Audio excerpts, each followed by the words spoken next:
Hey, what's going on, guys? It's Sam Kwak here, one of the Kwak Brothers here, and welcome back to day 18 of the 21 Days of Mental Detox Challenge. Now, for those who are brand new, you guys are just subscribing to our YouTube channel. You guys might be wondering why we're going live 9:30 p.m. Central Time on Friday night.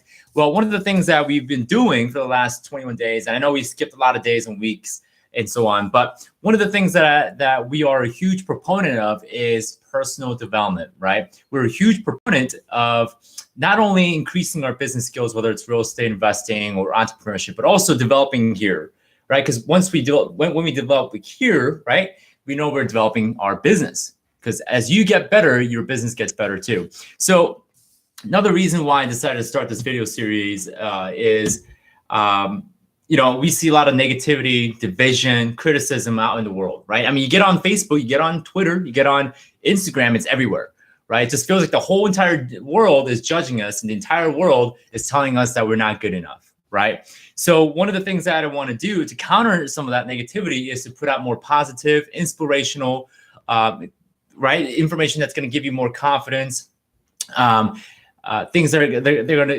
are going to blossom into positive thoughts, right? Not just skills. So that's why I've decided to start this 21 Days of Mental Detox Challenge.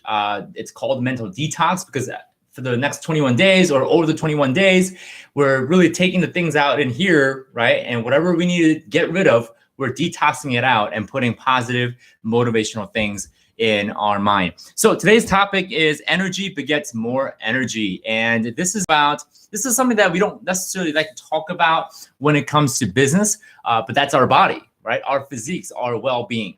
And I like to talk about health mainly because, if you're on a deathbed or if you're in a hospital and the doctor tells you got 5 days to live, then nothing in your business matters. Right? No matter how well you do your deal, no matter how well you put together your next purchase of a real estate or your next customer, it doesn't matter, right? If your health is deteriorating, we have to come back to health and we have to take care of ourselves.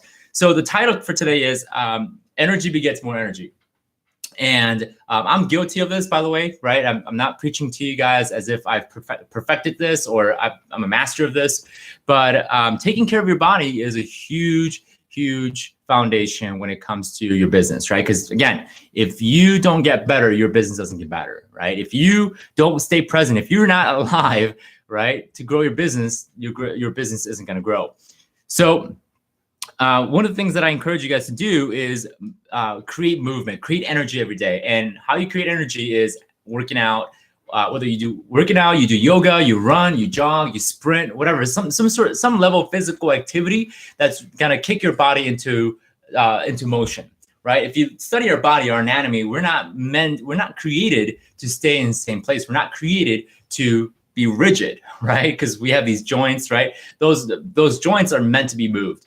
So our body is meant to be moved, and if we don't, right? And I truly believe that our motion creates emotion. Right? The more movement we create, our body language dictates the emotions that we have. So if you're standing, right, all like shriveled up, right, your shoulders are down and you're looking down, right, you got a frown face, then you can actually you do this enough, you can actually recreate that negative emotion in your life. But you can stand tall, right, shoulders out, good positive stance, a happy face. Smiling, right? Those are things that are going to promote positive and happiness. One university did a study, it did a research where they had a patient, they had numerous patients who had depression. And what they did is I don't have a pencil with me, but they took a pencil and had them clench, right? Like this on their teeth. And what that happened, what that made, what the pencil did was it forced the patient to smile, right? To create that muscle movement of smiling. And they did that for, I think, 10 minutes a day for 21 days or 30 days. And they found that 40 to 30% of the patients with depression, they no longer had depression, right? It's really interesting that our body language follows, right? Or I should be the other way. Our emotion follows the body language, right? The more movement that we create, the more energy, right, we create through movement, exercising, our body language, our emotions tend to follow. So this is actually why I think it's Amy Cuddy who wrote the book called Stance or Pose or something like that. I got to go back and do the research on the book title. But Amy Cuddy writes a book where if you stay in like a Superman position, like Wonder Woman position, for at least 5 minutes a day, right, and you keep that body language consistent, you will actually feel more confident. Right? If you assume that body position, if you assume that body language of someone who's positive, someone who's confident, someone who's bold, someone who goes out there and accomplishes dream. And this is why I love seeing successful people and how they stand, how they walk, right? Because a lot of that is they're embodying someone who's confident. They're embodying someone with power. So what I like to do is I try to replicate that as much as possible. It's not like copycatting, right?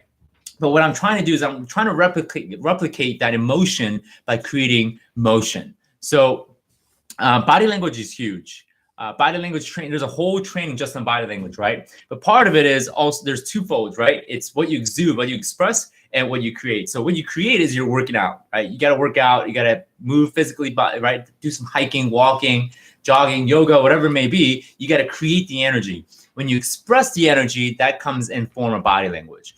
And body language can be learned, okay? Body language can be learned. So if you're saying like this or saying like this, right? You talk like this, you're exuding power, exuding emotion, exuding passion. So guys, I don't want you guys to live in a state of desperation or depression. I don't want you guys to live in a state of anxiety or crumpled up. I want you guys to, right, push out, right, emote out. And way to do that is you got to create energy. And to create energy, you got to create motion and you got to express. You got to force your body to express confidence and boldness, which your emotion will follow. So guys, as always, I'm going to keep this short. In fact, I'm going to go work out right now. I'm going to go head to the gym, create some more energy, and I'm going to practice what I preach. So I'll see you guys tomorrow night. Tomorrow night, we're going to be covering the concept of coachability. Man, this is going to be a very interesting and fun topic. So come back tomorrow night. I'll see you guys. Have a good night. And for those who are sleeping, make sure you get some good sleep. Sleep is important. It reduces your cortisol level. Guys, thank you so much. Appreciate you. Love you. And I'll see you guys tomorrow night. Take care.